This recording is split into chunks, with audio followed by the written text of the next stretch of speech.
Hola, buenas tardes a todas y a todos. Gracias por estar acá. Gracias a ustedes, por supuesto, a nuestras presentadoras y a nuestra autora y nuestro autor. Vamos a conversar hoy día en relación a este libro de Sonia Montesino y Cristian Förster sobre la ONCE. Quiero agradecer en primer lugar, por supuesto, a la Fundación Puerto de Ideas. Les agradecemos y además festejamos estos 15 años del festival en Valparaíso.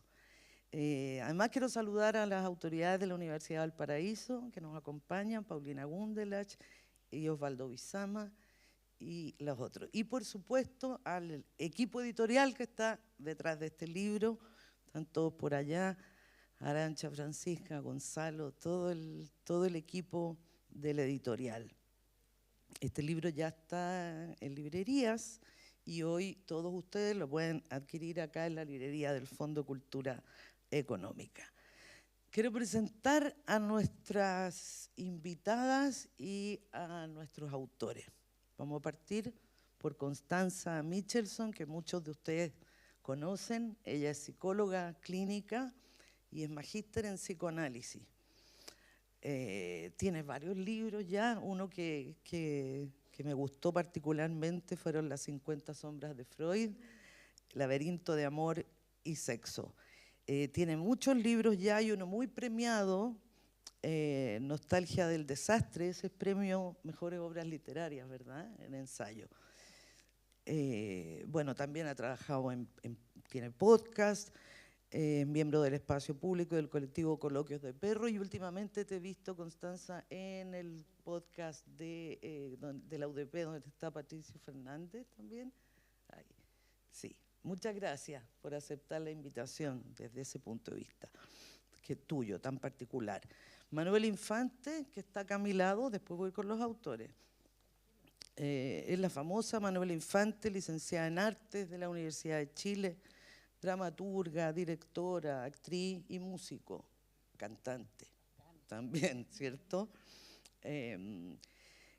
Tú estudiaste también el magíster en la Universidad de Ámsterdam y con su ex compañía Teatro de Chile escribió y dirigió más de 10 obras, entre ellas la famosa Prat. Ha sido reconocida además con la distinción de la mejor obra del año del Círculo de Críticos de Arte por, ¿cómo pronuncio esa? Suárez, ¿no? Suárez y Estado Vegetal. En 2019, Manuela fue la primera chilena invitada a la Bienal de Teatro de Venecia con Realismo y Estado Vegetal. Bueno, también tiene un premio que es para mí impronunciable, no lo digamos, porque es muy alemán, sí. Uno de los tantos además. Como músico ha compuesto y escrito y producido 2 discos con su banda Bahía Inútil. Y otro logro importante, en 2014 fue la primera mujer en ser nombrada directora artística de la Muestra de Dramaturgia Nacional de Chile. Muchas gracias, Manuela, por estar acá. Y vamos a seguir por allá con Valeria Campos, que es además dentro del libro, que después les vamos a explicar mejor, ella misma nos va a explicar. Dentro del libro hay primero un ensayo, por supuesto, de Sonia y Cristian, y luego testimonios de varias personas que participaron del encuentro de Once Guacha el año pasado en Puerto de Ideas. Una de ellas es Valeria, que además me encanta que esté acá porque es de la región, es doctora en filosofía y docente del Instituto de Filosofía de la Católica Valparaíso, o sea, una universidad para nosotros hermana. Es autora de libros de Violencia y Fenomenología, Derrida entre Husserl y Levinas, se dice, ¿no? Sí. Tiene ensayos sobre filosofía y violencia, donde desarrolla una propuesta filosófica sobre alimentación y gastronomía. Ahí estamos. Su trabajo se centra en los problemas éticos que genera la violencia en relación con el discurso en la filosofía contemporánea y en la filosofía aplicada sobre ética. Ha dictado numerosos cursos, talleres y seminarios sobre estos temas. Ahora vamos a dejar para el final a nuestra Premio Nacional, así que voy a presentar con mucho gusto y orgullo al poeta, al doctor en literatura, Christian Förster. Un aplauso además para él. Es su primer libro de ensayo. Es poeta, es ensayista. Christian es investigador, doctor en literatura de la PUC, magíster en arte y licenciado en letras hispánicas de la PUC. Ha publicado los libros de poesía Ruido Blanco, que fue el ganador del primer lugar de los Juegos Florales Gabriela Mistral, y Balada. Están como bastante desaparecidos los libros, pero en Busca Libre se pueden, siempre nos quedará Busca Libre. Bueno, además de dedicarse a la investigación sobre los temas del caminar, la ecología, que es de lo que quiero hablar después, la basura y el arte contemporáneo, es abocado laboralmente al desarrollo de los talleres de escritura creativa. Junto a Lucas Costa llevan ya más de 7 años, ¿no?, en eso. Además, Christian Förster tiene una característica, y es que es hijo de Sonia Montesino. De una característica. Una de las tantas características es esa. Y nuestra Sonia Montesino no necesita presentación, pero hay que presentar igual. A mí me dio mucha risa cuando estábamos haciendo el libro. Digo, Sonia, mándanos la biografía. Y ella manda una como de 3 líneas. ¿Ah? Como que la va... Entonces, esa es la que usamos en el libro. Bueno, todos conocen a Sonia. Ella es antropóloga y doctora en antropología en Leiden. Es Premio Nacional de Humanidades y Ciencias Sociales en 2013. Trabaja en la Universidad de Chile, es profesora, ha investigado mucho sobre las identidades culturales de género y etnicidades, y materias como los relatos míticos y las cocinas. Ha publicado artículos y libros que han obtenido demasiado reconocimiento. No demasiado, porque podrían tener más, claro, muchos reconocimientos. Algunos de ellos, la mayoría de ustedes conocen: La olla deleitosa, Cocinas mestizas de Chile, Madres y guachos, por supuesto, Alegorías del mestizaje chileno, ensayos y otros textos guachos. Además, es presidenta de la Fundación Rectángulos de Agua, ¿verdad? Entonces, bueno, presentados ya todos y todas, nuestro equipo, ya somos como un equipo que estamos acá, vamos a presentar este libro. Me encantaría que partiera contándonos Valeria, porque este libro se divide en 2 partes esencialmente: el ensayo sobre cómo nos relacionamos, entre otras cosas, digo así, lo estoy haciendo una reducción, cómo nos relacionamos con el alimento, a partir de la ONCE también. Y la segunda parte son los testimonios. Muchos de algunos de los que estuvieron el año pasado en la ONCE estaban acá, al menos prometieron por ahí. Marcelo Mellado prometió venir y tantos otros. Bueno, quiero que Valeria nos cuente un poquito. Sí. Bueno, gracias a todos por estar aquí con nosotros. Gracias Sonia, gracias Christian, gracias Joana. Estoy muy contenta, me siento muy feliz de estar celebrando la publicación de este libro y de haber participado además el año pasado en esto que fue la ONCE Huacha, que es lo que de alguna manera construye el fundamento del libro. O sea, el fundamento del libro es colectivo, es una construcción colectiva que, gracias a la fundación que dirige Sonia y en la que está también Christian, convocaron, ¿no?, a un montón de personas. Muchos de ellos están acá. Nos convocaron el año pasado, también en el contexto Puerto Ideas, a conversar sobre alimentación y sobre política, ¿no?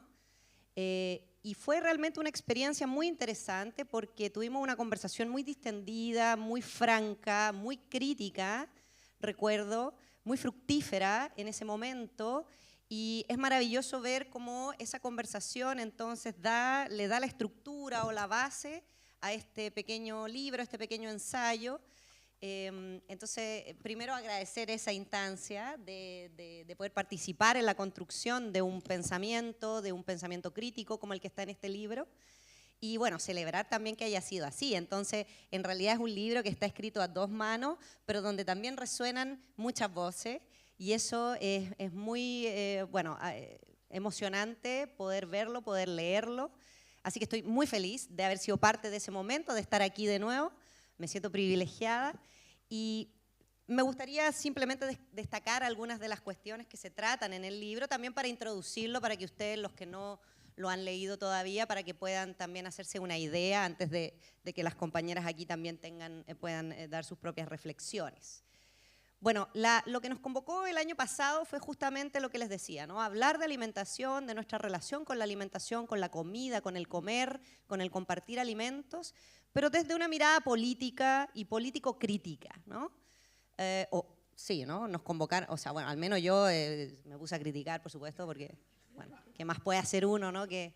Y bueno, este es como que el dilema, ¿no? Este libro, yo encuentro, esta es mi percepción, está también armado a partir de un nudo trágico, que es el nudo trágico de la gastropolítica.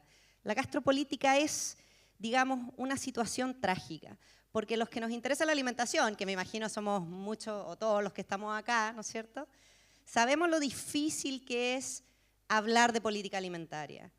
Y es tan difícil justamente porque tenemos que comer, comemos todos los días, 3 veces al día, vivimos en ciudades la mayoría de nosotros, consumimos alimentos que no producimos nosotros mismos, normalmente los compramos en lugares como un supermercado, muchos de esos alimentos además son procesados o algunos incluso ultraprocesados, o incluso son alimentos de origen animal, pero donde no hay rastros de esa animalidad, porque vienen perfectamente empaquetados, ¿no es cierto?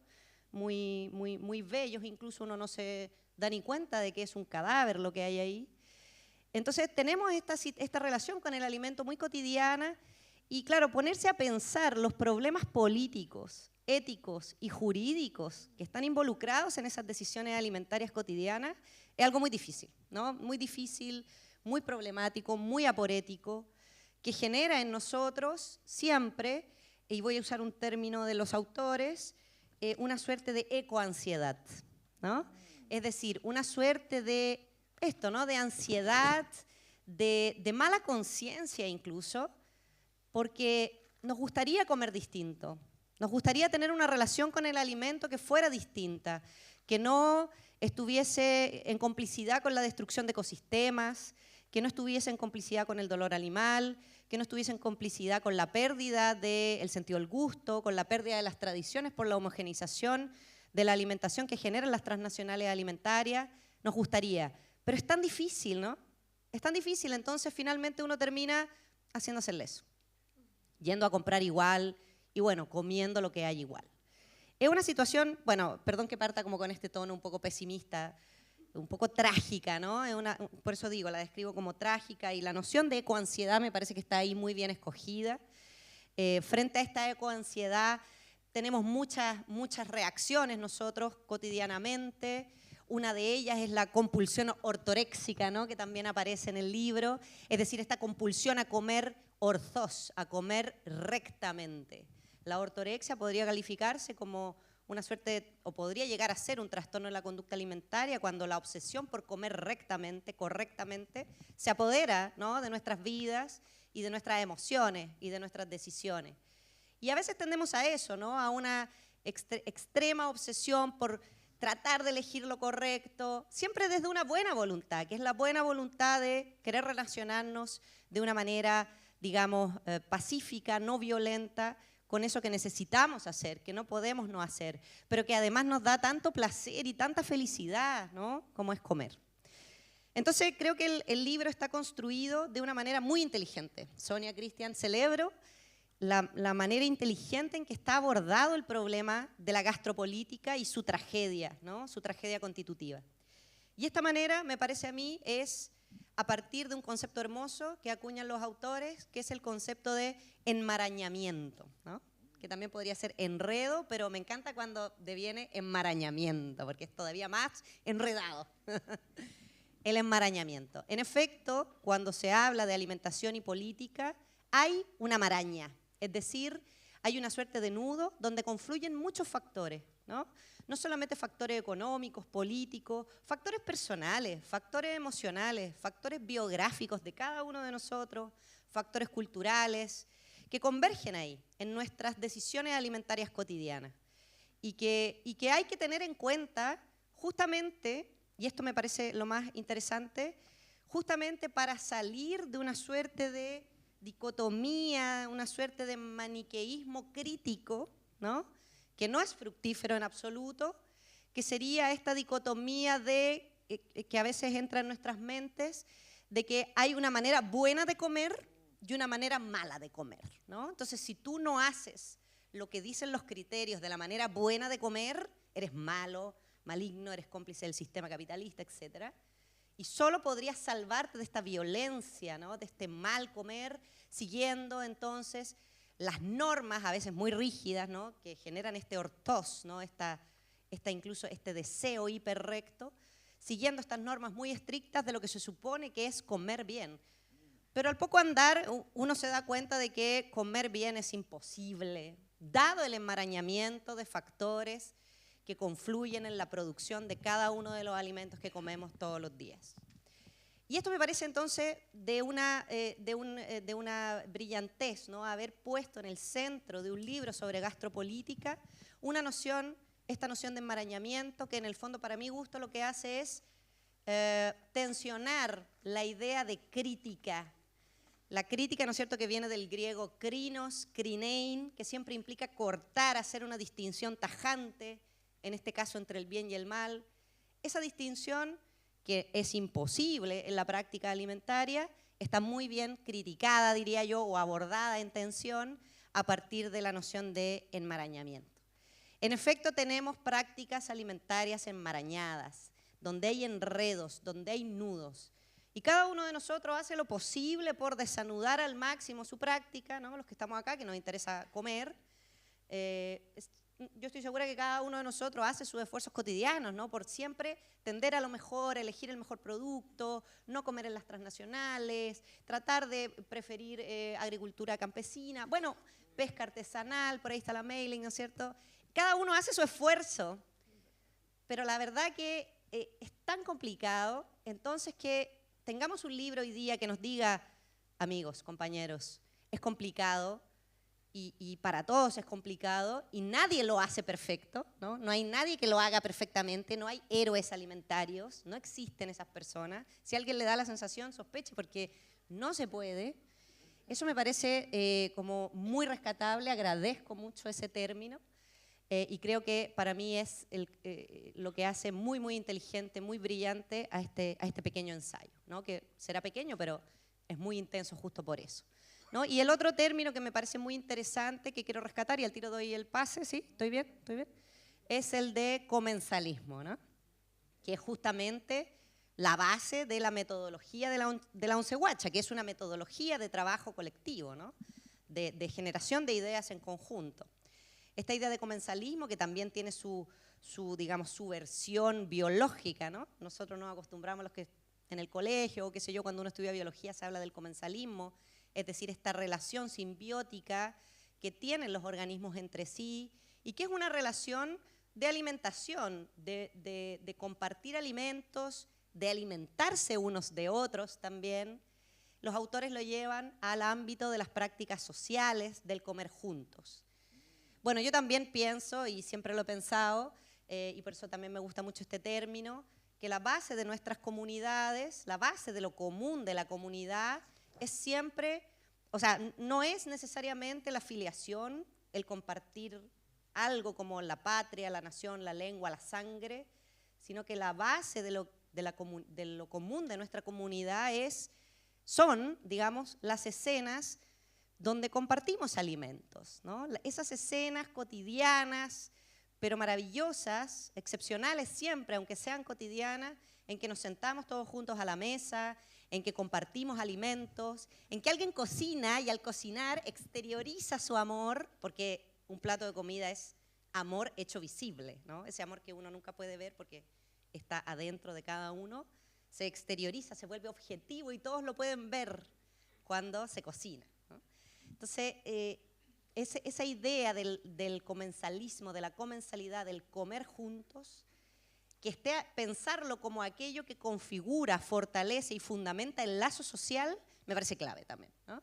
Y no solamente los autores lo trabajan en ese sentido, ¿no? Como el fundamento del lazo social, sino que además lo ponen en práctica, lo operativizaron y generaron esta metodología que es la de la Once Guacha, que tuvo lugar, como decíamos, hace un año, donde nos juntamos todos, este grupo de personas, y conversamos, y a partir de esa conversación, que obviamente comimos, ¿no? Comimos mientras conversábamos, tomamos 11, nace este libro. Claro, porque ustedes se imaginan juntarse con alguien que quieren mucho, ¿no? Que aman, juntémonos hoy día, y como no compartir ningún tipo de alimento, no ingerir nada, no incorporar nada, esto es muy difícil, ¿no? Toda nuestra vida social se hace comiendo.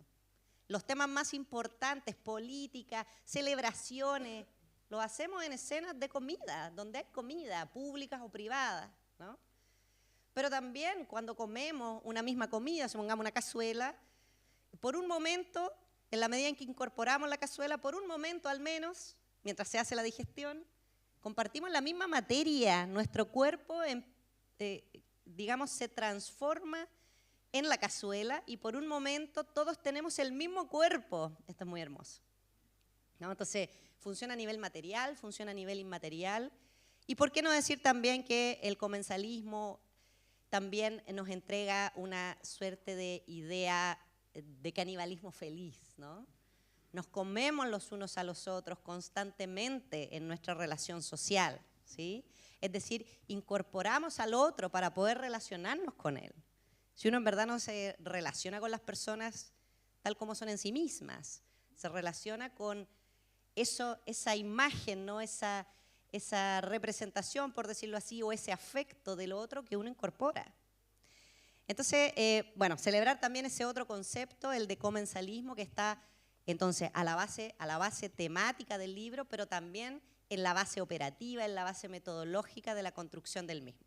Así que muchas gracias, autores, por este libro. Y la editora, sin usted. Muchas gracias. Sin nuestra editora. Muchas gracias, Valeria.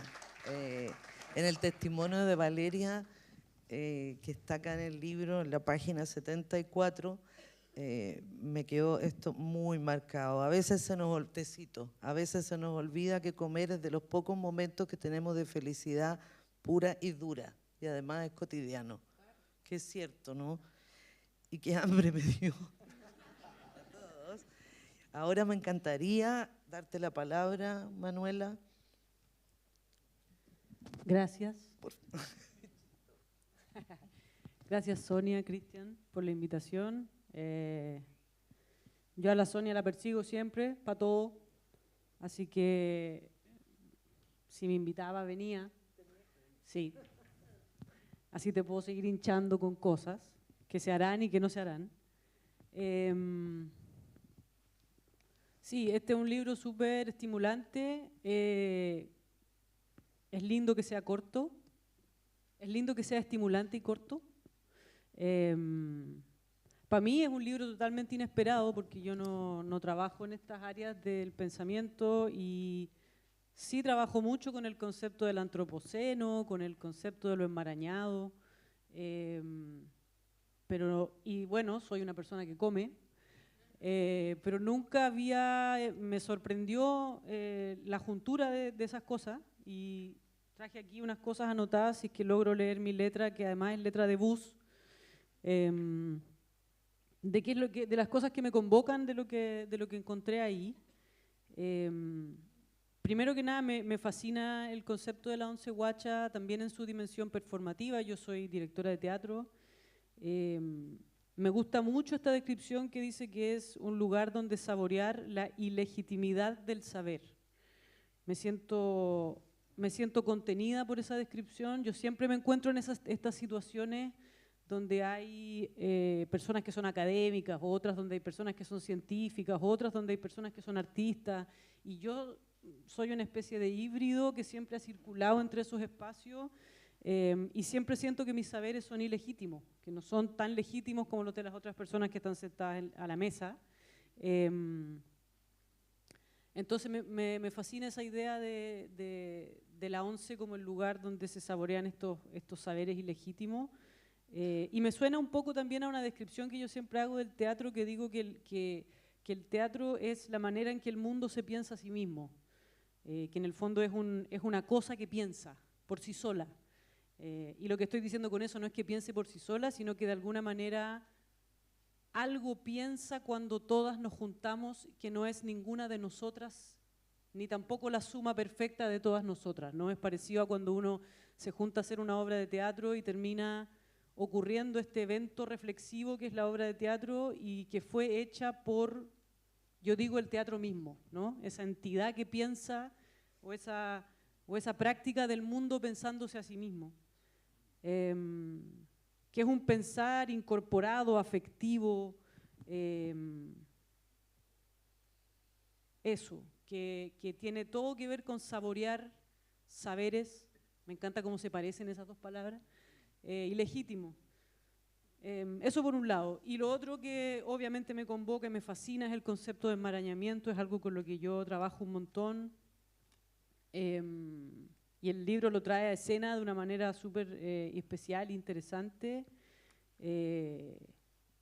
Estos enredos o también como se llama en el libro redes de dependencia. Redes de dependencia, cuando hablamos de redes de dependencia estamos hablando de vulnerabilidad compartida. Y son redes de dependencia entre humanos, no humanos y yo diría también muertos, vivos, monstruos y fantasmas. Y evidentemente en este mundo en el que vivimos, que alguna gente le llama antropoceno, o la era del impacto del antropos sobre la geología del planeta, esta era que produce sitios de explotación tan feroces, emergen nuevas monstruosidades y nuevos fantasmas, y nuevas redes de dependencia, y nuevas formas de simbiosis, por muy monstruosas de nuevo y tóxicas que puedan ser, están ahí. Y siempre pienso que el hecho de que sigan surgiendo redes de dependencia, por muy monstruosas que sean, de alguna manera es una dimensión de lo vivo y lo muerto, todavía haciendo sus redes, en las condiciones en que puede, como puede, digamos. Es un mundo que resiste haciendo marañas.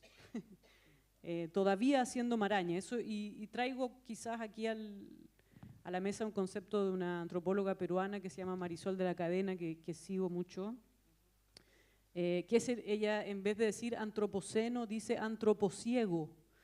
Y lo que quiere decir ese concepto es que en el fondo se está refiriendo, sí, a esta era geológica donde los seres humanos han impactado el planeta mediante la creación de estas categorías ficticias, naturaleza, cultura, humano, no humano, pero es ciego, es el antropociego también, porque es un proceso que no ha visto cómo ciertas entidades, categorías, visiones de mundo escaparon a la imposición o resisten a la imposición de esas categorías y siguen siendo comunidades, criaturas, modos de ver el mundo que son desobedientes a la división naturaleza, cultura, humano, no humano. Y creo que de alguna manera la ONCE Huacha busca escenificar esa desobediencia, siento yo. Busca poner en escena, y yo me siento muy identificada con esa búsqueda de desobedecer a esas categorías. Y creo que es crucial que hoy en día observemos las marañas, que observemos, que seamos capaces de leer y de conversar de manera enmarañada, defender las marañas o los enredos simbióticos. Y también creo que es importante que seamos capaces de crear o de potenciar la creación de nuevos enredos y enmarañamientos disciplinares, materiales, corporales. Bueno, eso, y en ese sentido, si hablamos de estas criaturas, entidades, comunidades, no sé en qué escala, que son desobedientes a las categorías coloniales, digamos, de naturaleza, cultura, humano, no humano, siento que estamos hablando también de un comensalismo como ecológico, donde no solamente compartimos una mesa como humanos, que es un poco lo que estaba diciendo Valeria, sino que también nos compartimos en la mesa, ¿no? Comemos y somos comidas, somos comidas y somos comida.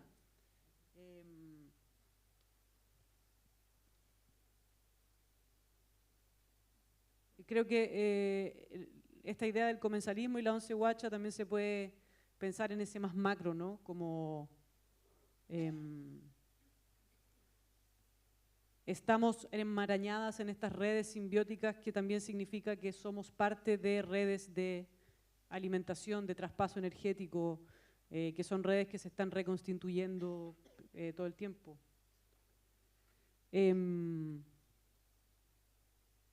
Y como última cosa, que lo saco de una obra que le mandé a la Sonia, que escribí en Suiza hace un par de años, que es una obra que de repente el libro me gatilló, es una obra que escribí sobre la huelga de hambre, donde en la obra instalaba de pronto un concepto que era el tiempo digestivo, ¿no? Que es un tiempo que es muy diferente al tiempo de la flecha, como diría la Ursula Le Guin. No es un tiempo que va hacia el futuro, es un tiempo circular, que tiene menos que ver con imaginar el futuro y más que ver con digerir, ¿qué otra palabra puedo usar? Hacernos cargo de lo que hay aquí, en el aquí y en el ahora, y es un tiempo que se repite. Así que nada, esas son las cosas que a mí me chispean y se van a quedar conmigo. Y les agradezco mucho por las sorpresas que trae el libro en todos esos sentidos, y por estar haciendo el ejercicio literario, pero también performático en la práctica de la once guacha, de enmarañarnos en este gran mesa comensal ecológica. Chan, chan. Muchas gracias, Manuela. Oye, bien buenos los apuntes del bus, ¿eh? Excelente. Muchas gracias, Manuela. Bueno, Constanza Michelson preparó un texto.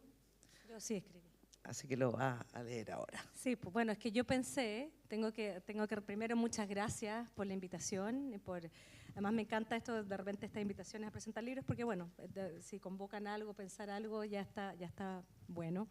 Pero yo pensé que esto iba a ser una once guacha, así que me tomé un poco la idea de los testimonios, ¿no? que es la segunda parte del libro. Dije, bueno, si estuviera en esa mesa, ¿qué diría sobre este tema? Y hay un punto, bueno, que ya han tocado, creo que los conceptos centrales, lo de la maraña, lo de la once, la comensalidad, pero hay uno que me dejaron en bandeja y que es como con el que comienzan, que este es un libro escrito por una madre y un hijo, ¿no? O sea, que no es cualquier cosa en el sentido de dónde viene el primer alimento. Me lo dejaron en bandeja para pensar en lo siguiente, que es el hambre humana, ¿no? La relación entre amor y alimento, básicamente. Así que nada, bueno, eso fue lo que escribí, le puse la ética del choripán. No es un título mío, es el título de un colega argentino que nunca recuerdo quién es, lamentablemente nunca me acordé, pero nunca olvidé de lo que habló. Así que bueno, si alguna vez se entera que estoy tomando su título, igual tengo que reconocer que de ahí viene. Y dice así, bueno, no puede ser casual que uno de los grandes textos sobre el amor lleve por título precisamente El banquete. ¿Se acuerdan el banquete de Platón? Al final, el tema no es otro que el hambre humana, esa hambre enredada, contradictoria, distinta a todas las demás. En ese diálogo aparecen al menos dos figuras que marcarán el destino simbólico de Occidente. La primera, o sea, son discursos de todos estos que se juntan, estos varones, se juntan a hablar sobre el amor, pero hay dos que son centrales. La primera es la de Aristófanes, el comediante, que inventa un mito, paradójicamente muy serio para venir del humorista del grupo. Y decía Aristófanes lo siguiente, que los humanos fueron alguna vez redondos, completos, hermafroditas, que rodaban sobre sí mismos, poderosos, convencidos de ser dioses. No necesitaban nada, estaban completos. No conocían ni el sexo ni la muerte, estaban completos, satisfechos. Por su soberbia, Zeus los partió en dos, ¿se acuerdan? Desde ahí viene esta famosa cosa de perseguir a la otra mitad, digamos, ¿dónde está la media naranja? Desde entonces, dice Aristófanes, el amor es la nostalgia de esa unidad perdida, ¿no? De haber sido alguna vez uno, completo, sin falta. Porque esto de andar buscando, deseando, decidiendo hacia dónde caminar y no rodar en cualquier dirección, igual es difícil, ¿no? Siempre decimos que queremos la libertad, pero la libertad cansa. Bueno, de esas cosas hablamos en psicoanálisis. Y Aristófanes añade algo más, un detalle, que casi siempre se olvida en este mito. Dice, si las dos mitades alguna vez volvieran a encontrarse, morirían de inanición, morirían de exceso, de absoluto, ¿no? El exceso de satisfacción también parece que se parece un poco a la muerte. Pensaba en esto mientras escribía, porque aunque se diga que el mito del príncipe azul se terminó, la verdad es que insiste la ilusión de una totalidad amorosa.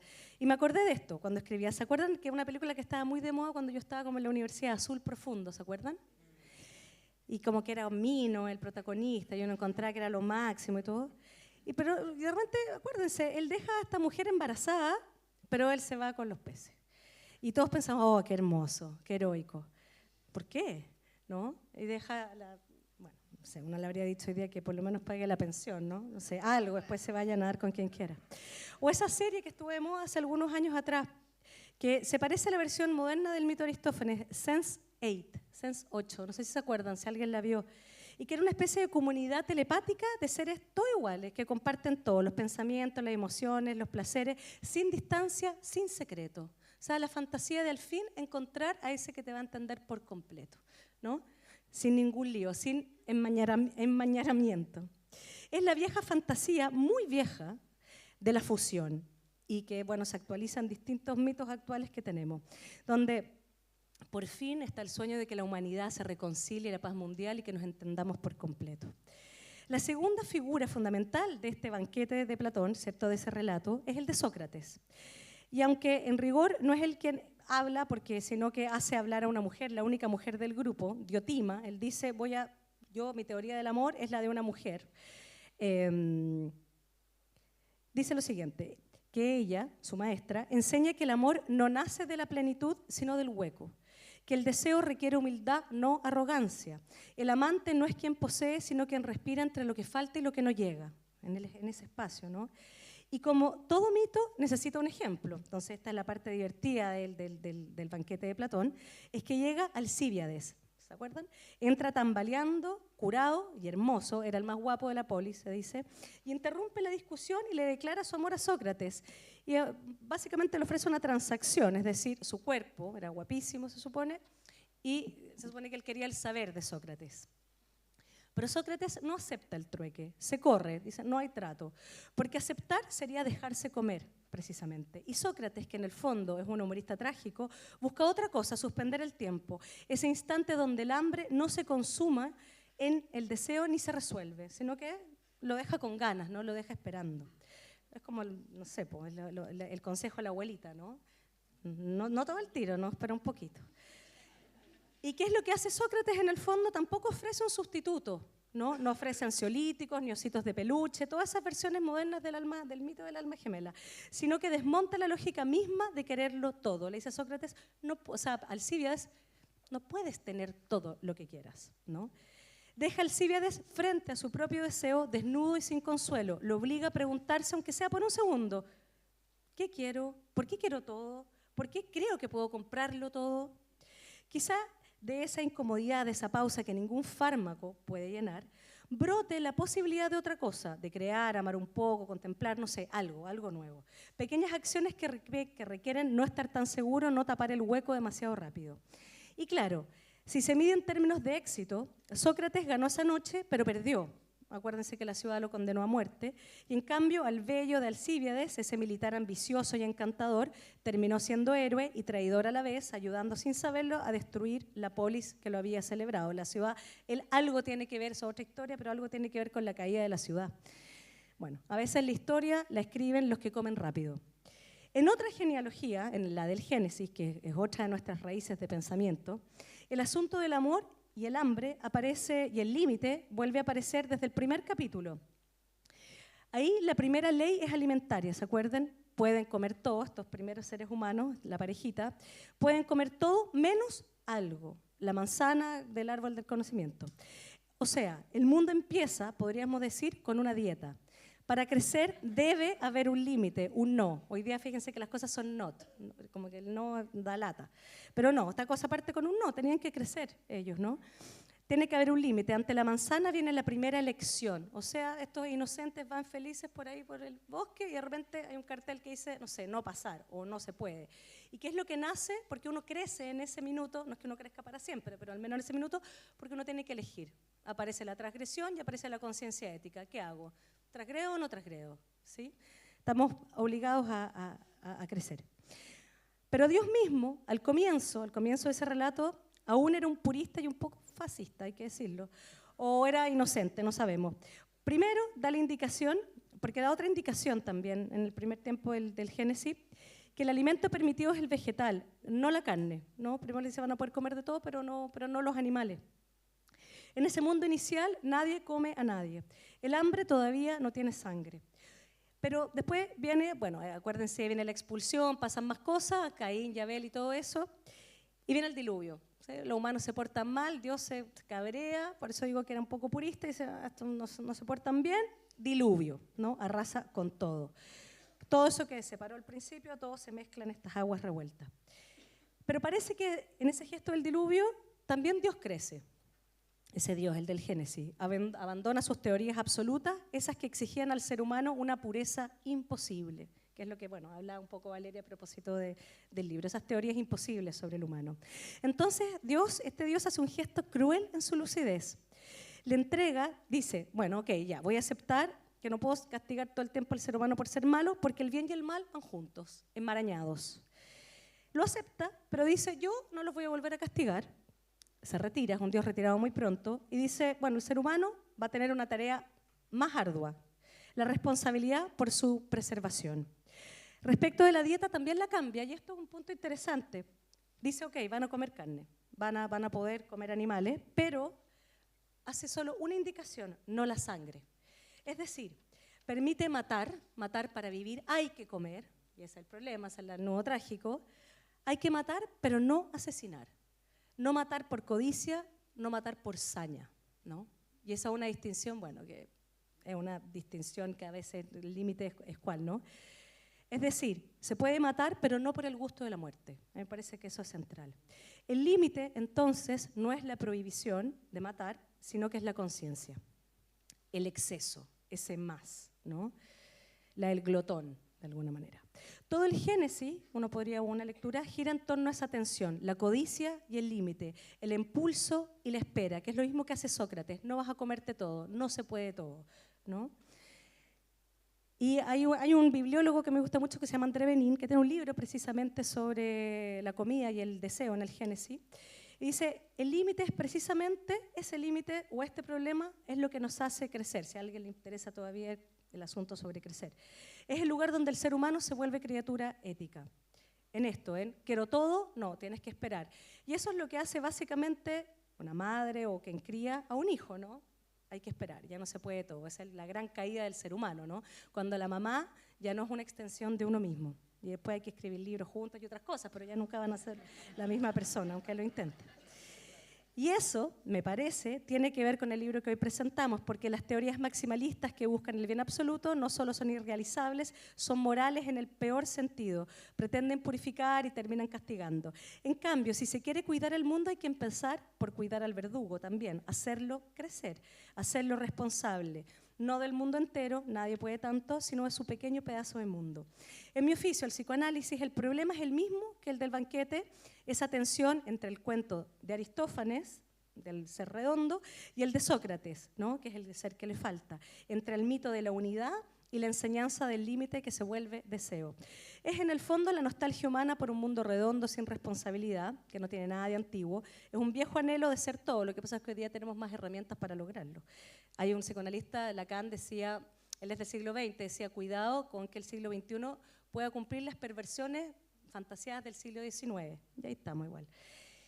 Y Jean-Pierre Vernant, que es otro, no sé qué es lo que es de profesión, pero estudia a los griegos, lo vio en el mito de Edipo. Dice, toma algo, los nombres de la familia Edipo, de Edipo, su padre, su abuelo, todos tienen en su nombre algo que refiere a que caminan mal, caminan chueco, uno es cojo, el otro es del desviado, el otro no tiene los pies heridos, es decir, caminan mal. Los pies enredados los llevan a andar en círculos, ¿no? Que es el tiempo antiguo también, circular, que no hay repetición, ¿no? El ciclo repetido. Incluso cuando creen avanzar, acuérdense que Edipo, ¿quién era Edipo antes de ser Edipo, el famoso, digamos, de la tragedia? Edipo no era un tonto, era un rey muy inteligente, le ganó a la Esfinge y todo eso, era una persona que sabía cosas, pero no sabía lo más importante, no sabía con quién dormía, digamos, ¿no? Que estaba follando con su mamá, básicamente. Sabía cosas, pero nada del deseo. ¿Y qué es lo que le pasa a Edipo? ¿Y cuál es la tragedia edípica? Es que se come el futuro, no hay genealogía, hay repetición. Las generaciones se apilan, una generación no le da el paso a la otra. Igual, ¿les suena? No es antiguo, digamos, eso. Ese es el tiempo edípico, cuando no se deja pasar, cuando una generación no deja pasar a la otra, o una generación mata muy pronto a la que viene arriba, ¿no? Cuando, bueno, todo el tema del Edipo es que pase uno, después pasa el otro, para que haya tiempo. Si no, no hay tiempo, hay círculo. El incesto como metáfora en el mito es la nostalgia del origen, el deseo de volver a la fusión, a ser uno con todos somos uno. Borrar así la diferencia, que es la dificultad de vivir con otro, digamos que no somos iguales, aunque digamos que sí, me encanta la diferencia, pero no nos encanta la diferencia. La diferencia solamente es como cuando un amigo siempre decía, uno hace dieta solo en el minuto que tiene hambre, ¿no? Cuando no. La diferencia es lo mismo, solo la diferencia es cuando molesta. Ahí es donde viene la cosa difícil. Y la diferencia es también no cualquier cosa, sino que es elegir, no solo qué comer o a quién amar, sino qué hacer frente a los dilemas que presenta la vida. En cambio, ese anhelo de unidad, ese uno perfecto sin fisuras, reaparece en cada época con distintos nombres: el paraíso, la patria, el partido único, la pureza, la comunión, el capitalismo, el fentanilo, no sé, lo que ustedes quieran. No sé, les acordado, por fin, ya no seré más alguien separado de otro.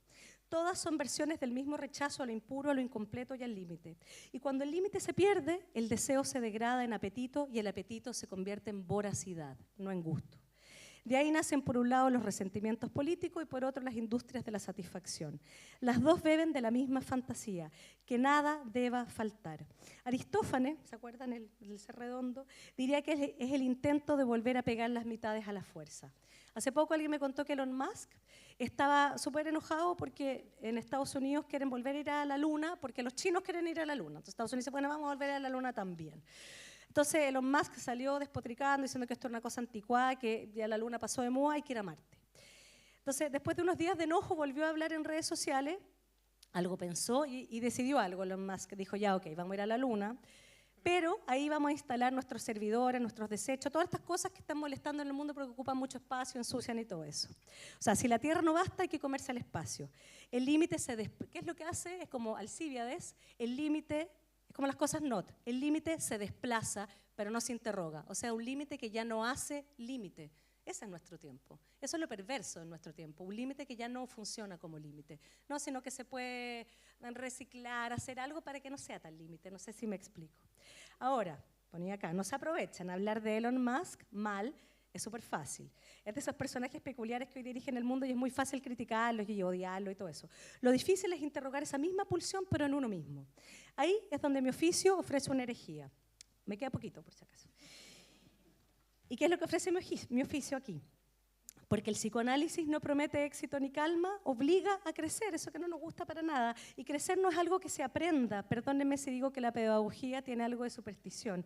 Volverse maduro no sucede así nomás, ni de una vez para siempre. Crecer, ¿saben qué? Es hacer un duelo. Reconocer que no se puede todo, que no somos todo para el otro también, que a veces no nos quieren y bueno, no es que el otro sea idiota, no nos quieren nomás. Pero esto es central, que si uno se melancoliza, o al revés, si uno no se melancoliza entendiendo que no se puede todo, que las verdades son a medio camino, que uno no se puede comer el mundo, igual hay una buena noticia, que en esa renuncia, en esa postergación del impulso de quererlo todo, el mundo se nos abre. No al modo expansivo de Elon Musk, seguramente, sino se abre el mundo en su espesor. Un mundo que no se coloniza, sino que se comprende. Y en esa pausa nace la creación y un amor también más complejo que el de madre, hijo infantil, ¿no? También la comida se vuelve más compleja, menos ansiosa, más sabrosa. El Génesis lo dice con una brutal sencillez al comienzo, a propósito de esta separación. Dejarás a tu padre y a tu madre, lo dice al tiro. No para olvidarlos, sino para que el vínculo no te devore. Y más adelante Abraham también le hizo una frase muy rara, no el conócete a ti mismo griego, ¿no? Que a veces uno también hoy día consume conocerse a sí mismo, también puede ser una manera de comer. Y otra manera de andar en círculo, ¿no? Sino que le dice algo más extraño. Esta es la frase, vete a ti, es decir, sal, tienes siempre que salir. Sal de ti mismo para encontrar algo o para inventarte una vida, hay que salir. Es decir, hay un momento que hay que dejar de comer, por decir así, para poder tener espacio para salir a buscar. Y yo no sé, no es seguro que nuestras prácticas, nuestros lenguajes nos impulsen hoy a esa tarea tan difícil. Los antiguos lo convirtieron en mito justamente porque no era natural, no era obvio, ni algo que pudiera lograrse de una vez y para siempre. Requiere un trabajo, un rodeo, un ritual. Ahí, en ese punto donde el límite se vuelve tarea, las viejas fantasías de fusión se proyectan también en la política. Por eso es tan precioso este cruce que propone este libro, Nos comemos el futuro, entre el hambre, la comida, la devoración y el consumo como problemas políticos. El libro, ya decía, no ofrece purismos, más bien propone una metodología, con esto voy a terminar, o mejor una escena, política y erótica, tomar 11. Y con eso me acordé de algo que escuché hace unos años de un colega, y que nunca me lo dejaron publicar, esto lo encontraron, no sé, como poco serio, La ética del choripán. Y dice así, para la ciencia de la nutrición, seguramente un choripán y una hamburguesa industrial son igual de dañinos, y lo busqué, y en verdad parece que el choripán incluso tiene más calorías que una hamburguesa de comida rápida, o depende del chorizo, no sé. Pero desde otro punto de vista, más político o más humano, no son lo mismo. La hamburguesa se come rápido, sin experiencia, sin espera. Generalmente uno come solo, al pasar, ¿no? No hay conversación, no hay humo, no hay tiempo, solo impulso. Y como en la fase oral de la infancia se succiona, no se digiere. Por eso se han fijado cuando uno come comida rápida queda con hambre, hay algo que no nutre, que no se metaboliza. Y por eso uno quiere más y más y más. La pulsión de muerte, decía Freud, la pulsión de muerte no es algo que te lleva a morirte, sino que la pulsión de muerte es lo que no encuentra límite. Comer sin fin, comer a morir, o amar a morir, o lo que ustedes quieran. Es lo que dice la publicidad, no podrás comer solo una. Pum, pum, una más, una más. Es un más que no abre el mundo, es un más que repite solamente. En cambio, el choripán, en Argentina, de lo que dijo mi colega, como en Chile, es parte de un ritual. Hay una pedagogía del tiempo, hacer el fuego, esperar, opinar sobre cómo va la cosa. Todos opinan si que el fuego va bien, que le falta, que no le falta, que no sé qué. Hablar, reír, tomar algo, morder, mirar, volver a hablar. En ese vaivén, una pulsión es el límite de la otra pulsión. No es prohibición, sino que hay que comer, hay que mirar, hay que hablar, hay que darle, digamos, el paso a que hable otro, hay que dejar pasar, hay que compartir. Uno no se puede comer todo, ¿no? Porque si no sería el idiota de la mesa. Y a veces si todo sale bien, incluso hay baile. Nos falta uno, que es el que no llega a la escena social sexual, a ese baile, ¿no? Muere en la previa, se fijan, esa pulsión de muerte. El que se curó, el que se drogó y no llegó a la fiesta. Y se murió en su impulso, en su exceso, ¿no? La 11, esa comida social, es eso, no es teoría del mundo ni nostalgia del origen, es una práctica, una forma antigua de convertir la necesidad en ritual, el hambre en conversación.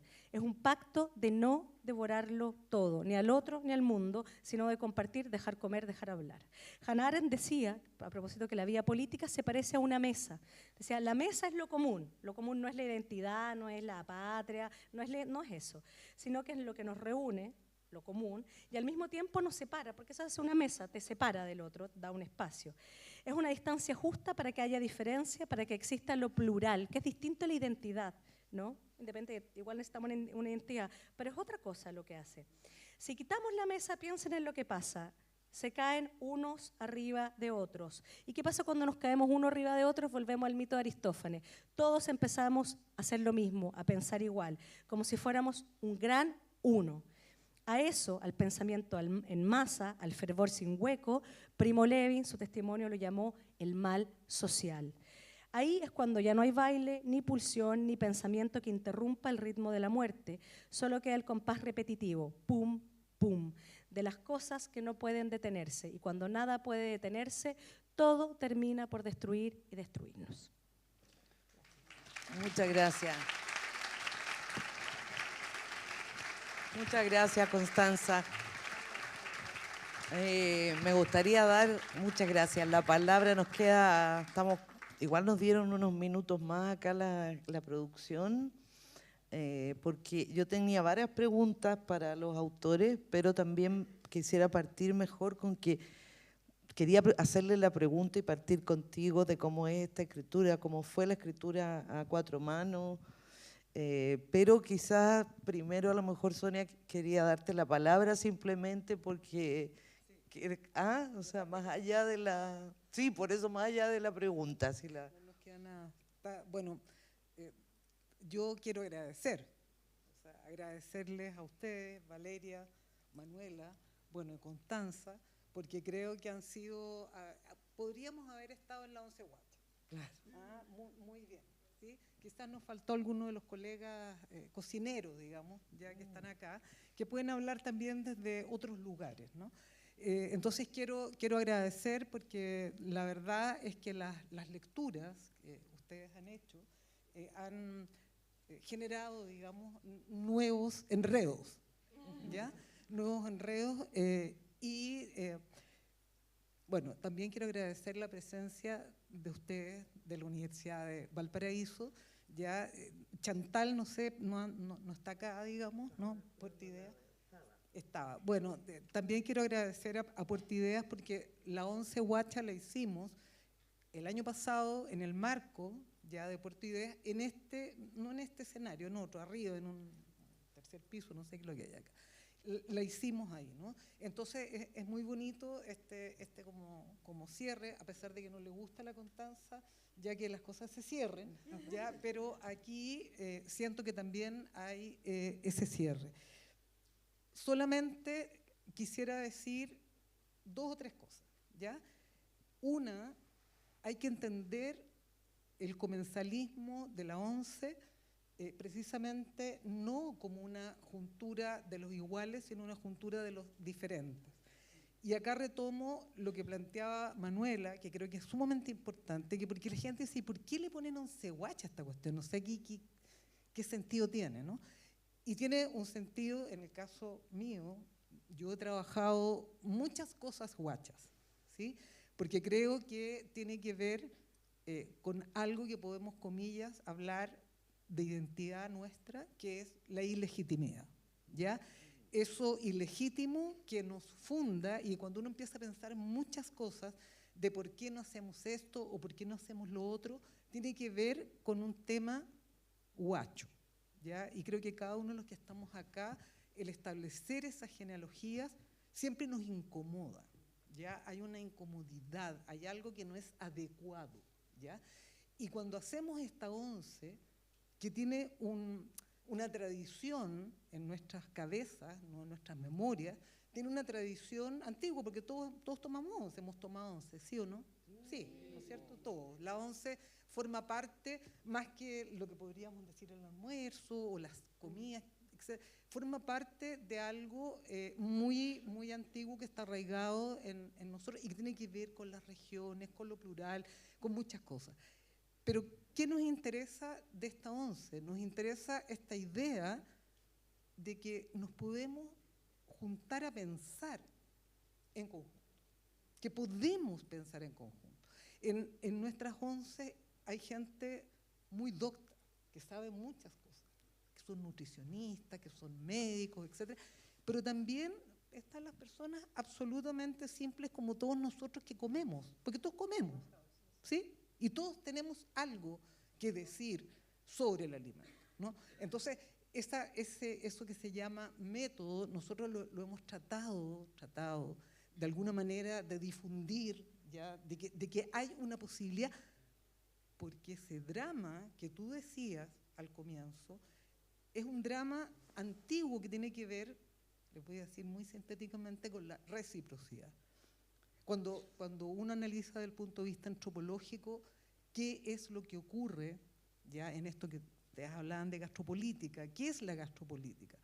La primera negociación que nosotros hacemos como humanos tiene que ver con una negociación con los dioses, las divinidades, aquello que nos han dado, a la cual tenemos que devolver Y nuestro gran problema en este minuto es cómo devolvemos. Ya, yo creo que ese es el drama. Esa es la sensación que yo tengo. El drama que vivimos es cómo hacemos reciprocidad en un mundo, ¿no es cierto?, capitalista, neoliberal, etcétera, etcétera, todo lo que ustedes saben. Ya, ¿cómo hacemos reciprocidad? La ONCE es una posibilidad de hacer reciprocidad.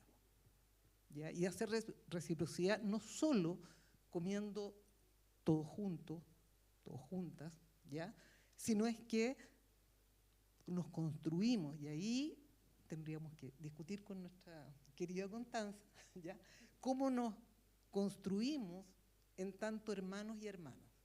No padres, hijos, madres, sino es que entre hermanos y hermanas, ¿sí? Los que estamos comiendo juntos en una mesa somos hermanos y hermanas. Tenemos esa cualidad que nos hace, o que nos podría hacer equivalentes o iguales, pero todos somos distintos, ustedes saben, unos hermanos tienen un rollo, otros hermanos tienen otro, ¿sí? Por lo tanto, entonces, cuando ocupamos este método, también estamos ocupando un símbolo, ¿ya? O sea, ¿cómo hacemos de ese símbolo una experiencia, ¿sí?, que nos lleve a que ese drama que tú planteas, pero que es el drama de la gastropolítica inicial, ¿ya? Los sacrificios, cuando se mataba a las personas y se sacrificaba a las personas, era para hacer una devolución, ¿no? Fuimos pasando durante todo el tiempo, digamos, en que estamos vivos como humanos, ¿ya? Fuimos pasando de matar, retomando lo que tú estabas planteando, de matar, ¿no es cierto?, para decir qué es lo que valioso de mi comunidad que yo entrego, porque eso otro me está entregando a mí, ¿no? Eran las personas. Hay algunos autores que dicen que esos primeros sacrificios eran las mujeres, ¿sí?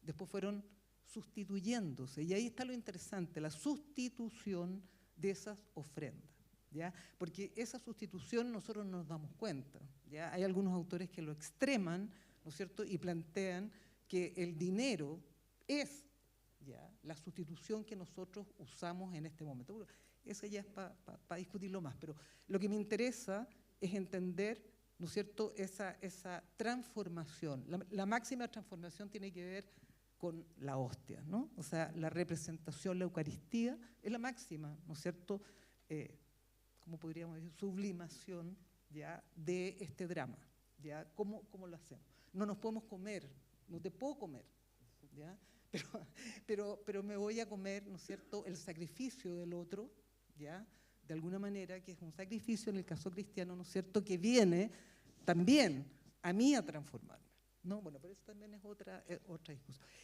Creo que lo más importante de esto son precisamente el concepto de maraña, el concepto de enredo, que queremos agradecerle a Rolf Ester, que debe estar por ahí, ¿ya?, ahí está Rolf, que con él, digamos, fue el primero que empezamos a discutir este concepto, ya, de enredo, que es de un arqueólogo, le contaban antes, ¿no es cierto?, a Constanza, pero que es lo interesante que trae el concepto de enredo, que no cierra.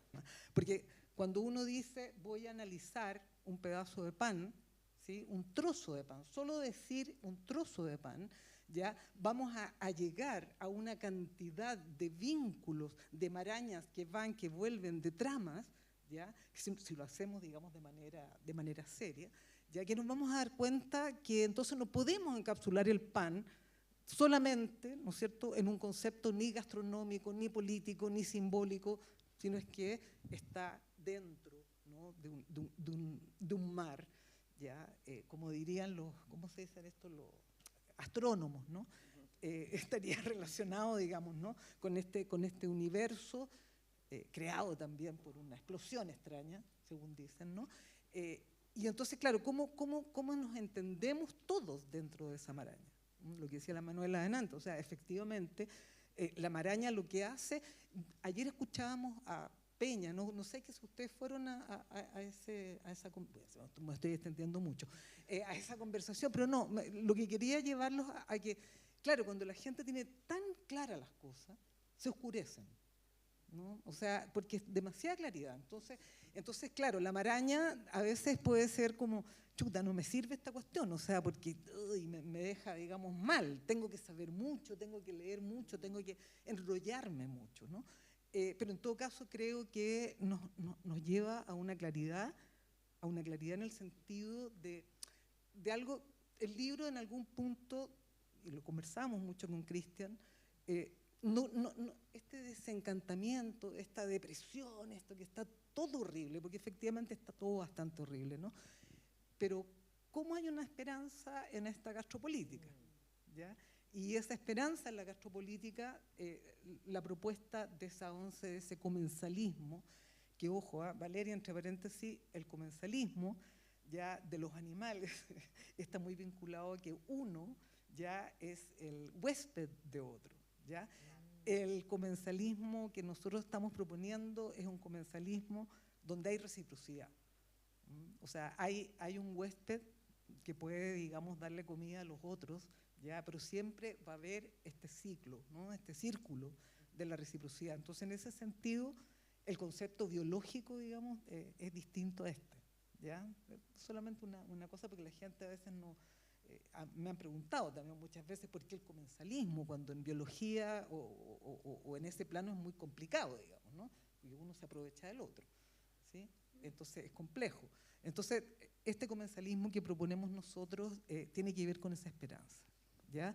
Que ojalá podamos comer juntos y conversar, pero conversar para producir ya un saber común, el saber que todos tenemos. Eso es lo que hemos querido de algún modo transmitir con este libro. Muchas gracias, Sonia. Oye, queda nada, pero bueno, mira, las mujeres, como claro, ¿ah? Nos tomamos el panel. Cristian, por favor. Tu reflexión, No, bueno, los minutos nada, que quedan. primero que nada, más que agradecido y un poco anonadado por las 4 presentaciones o 5 presentaciones de estas presentadoras y madre, colega, segundas manos de este libro que estamos ahora presentando. Obviamente, chuta, qué responsabilidad decir algo después de todo esto. Y creo que me voy a limitar a... O sea, me interesa leer los agradecimientos sobre todo, porque creo que es importante que destaquemos a todas las personas, no solo a Valeria que está acá, sí, que ella es la representante de la ONCE, pero sino también a todas las demás como comensales que estuvieron participando. Pero ya lo voy a hacer. Quería hacer como una idea que me quedo dándole vuelta dentro de todas las que me quedaron dando vuelta de estas presentaciones tan intensas y espectaculares, que era, por un lado, la idea de crecimiento, ¿no? Porque, claro, pensaba, es muy, señalaba la Constanza, que crecer supone hacer un duelo, ¿no? Y aceptar el duelo, y es una cosa como, bueno, esa idea de aceptación es muy compleja, o por lo menos habría que tensionarla, creo yo, a la luz de las crisis ecológicas, porque, claro, en gran medida estas están causadas por una idea de crecimiento económico ilimitado. Y ahí pensaba como, claro, ¿hasta qué punto se crece, ¿no? O sea, ¿en qué minuto, cuando yo digo he crecido, en realidad estoy autoengañándome? Porque creo yo, no sé, desde todos los años de psicoanálisis y de cierta práctica budista, en el budismo, cuando uno encuentra a Buda, lo que te dicen el budismo es que hay que matarlo, porque en realidad ese encuentro lo más probable es que sea un autoengaño, que encontraste la iluminación, te estás volviendo un pedante, un idiota, y por ende lo más alejado entra ahí en esa circularidad. Pero también, en el fondo, justamente hay que matar la idea de crecimiento. Entonces, ¿se puede matar la idea de crecimiento? ¿Cómo se hace? ¿Es factible? Y creo que algo que resuena mucho con lo que decía Manuela, como las dimensiones monstruosas que están describiendo estos enmarañamientos. Hay algo que yo quería agregar en la parte del comensalismo y de la ONCE, que no pude agregarla, pero era una escena que a mí me recordaba, en el fondo decir, no todos los comensalismos necesariamente son positivos, ¿no? Pueden haber comensalismo, al igual que los sistemas de reciprocidad, donde se establecen las venganzas, los horrores, los venenos, como que hay que andarse siempre como con cuidado, ¿no? Y hay una escena que a mí me parece muy dura, de hecho, la más dura creo yo de esta serie Game of Thrones, no sé si alguien la ha visto, que es justamente la boda sangrienta, que es una gran boda que están celebrando entre dos bandos rivales justamente para aliarse y decir, bueno, ahora vamos a aliarnos para luchar contra los enemigos que tenemos, y hacen una gran comilona, una gran once, y de repente uno empieza a ver cómo todos van muriendo, y esta boda en realidad fue una venganza que estableció un bando contra otro, y fueron envenenados los otros. Esa imagen, digamos, también trágica o mortuoria, que era la dimensión como negativa de esto, me parece que es importante porque hay que tenerlo, esos lados malditos hay que tenerlos justamente a la vista para tratar de bendecirlos o bendecirnos con ellos, ¿no? O no tener ahí una cierta regulación. Entonces eso creo que es algo que no alcanza a agregar en la cuestión, y creo que es importante, sobre todo en este contexto que podríamos llamar antropocénico. A pesar de eso, aún así está la esperanza de las 11, obviamente nadie nos envenenamos, creo yo, en las 11 que practicamos, sino todo lo contrario, nos nutrimos y crecimos de manera colaborativa, creo yo, de manera como responsable quizás.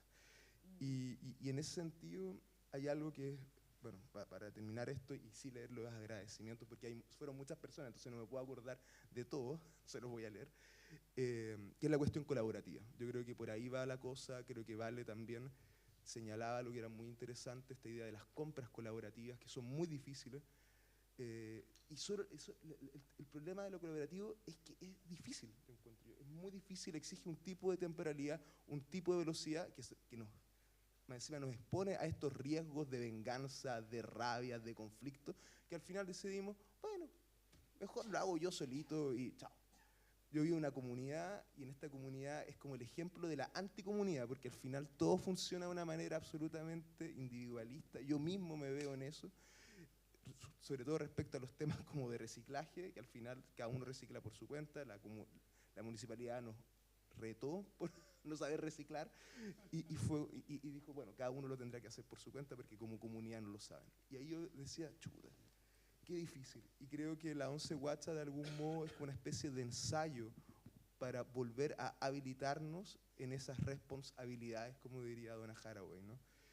Porque es algo muy difícil, ¿no? Yo creo que no es fácil, sobre todo, creo yo, las generaciones más jóvenes, nos cuesta más y quizás les cueste aún más. Pero aún hay esperanza, creo yo, en la comunidad, o por ahí parte la cosa, repensando lo común, etc. Así que voy a leer los agradecimientos. Bueno, y obviamente tengo que agradecer personalmente yo creo, sobre todo a Chantal Señor, más allá del equipo de UV, porque ella nos incentivó a escribir esto, si no, creo que no se hubiera escrito. Entonces, primero, gracias a ella y bueno, a todos los equipos, a Joana, Arancha, Gonzalo, ha sido una experiencia maravillosa trabajar con ustedes, lo hemos comentado, han sido los mejores editores que hemos tenido. Así que voy a leer estas cositas para que, quizás sí, bueno, nuestra gratitud a Chantal Siñoro y a los y las organizadores del Festival Puerto de Ideas por permitirnos realizar la 11 Guacha en el marco de esta actividad, así como por habernos estimulado a escribir este ensayo. A Joana Escármeta y a Arancha Martínez y al equipo de ediciones de la Editorial de Valparaíso por el trabajo conjunto y las complicidades escriturales. A todos los participantes por sus testimonios y reflexiones. Constanza Cabello, Valeria Campos, Margarita Caripán, David Barraza, Mario Chong, Nicolás Eizaguirre, Nimay Gabilondo, Cristian Gómez, Sergio Guerra, Carola Yamet, Allen Callens, Marcelo Mellado, Catalina Mela, Gaspar Peñalosa, María José Riveros y Víctor Sepúlveda. Una cosa decirlo, eran gente que venía de múltiples disciplinas, no solo de las humanidades, también venían del sector de la cocina, científicos, nutricionistas. Entonces, esa idea de encuentros enmarañados era la clave, ¿no?, para que esta cuestión funcionara. A ellos les debemos su comensalismo, amistad y compromiso colectivo. A los colegas de la Fundación Rectángulos de Agua, Patrimonio, Arte y Cultura, Alejandra Alvear y Fernanda Castillo, Juan Pablo Valenzuela y Catalina Mena, sin quienes el devenir de la 11 Guacha no sería posible. Por último, a Camila Canovio y a Rolf Fester, nuestros respectivos compañeros de vida, por su afecto y apoyo constante. Bueno, y a todos ustedes por haber asistido. Muchísimas gracias. Muchísimas gracias. El libro, muchas gracias, Cristian. Muchas gracias. estamos sobre el tiempo, así que muchas gracias. El libro, la autora y el autor lo dedicaron a Pablo Chiuminato por su amistad y compañerismo. Un aplauso. Chuta, Pablo, se me olvidó mi mentor, maestro, amigo. Bueno, pero sí. tu profe además. Profesor, de hecho, quizás con esto, es que esto lo debía haber dicho al principio. Justo hoy día se hizo un homenaje a las 2:30, también en el marco de este festival, a la vida y obra de Pablo Chiuminato. Y ahí el profesor Cristian Opaso dijo una cuestión que era bien interesante, como una de las metas o gran horizonte de Pablo era el trabajo colaborativo. Para él realmente eso, así distinguía las diferencias entre las disciplinas de saberes, no tanto entre ciencia, tecnología, humanidad, ingeniería, arte, todas esas cuestiones le parecían ilusorias, sino entre los trabajos colaborativos, abiertos, no jerárquicos, y los tipos que creen en la jerarquía, en las distinciones, en las legitimidades de los saberes, versus esas otras ilegitimidades enmarañadas. Así que Pablo, de algún modo, está acá con nosotros y está dedicado al librito. Así que cerremos con un Cerremos con él. aplauso. Muchas gracias a todos y un aplauso en memoria de Pablo Chiuminato.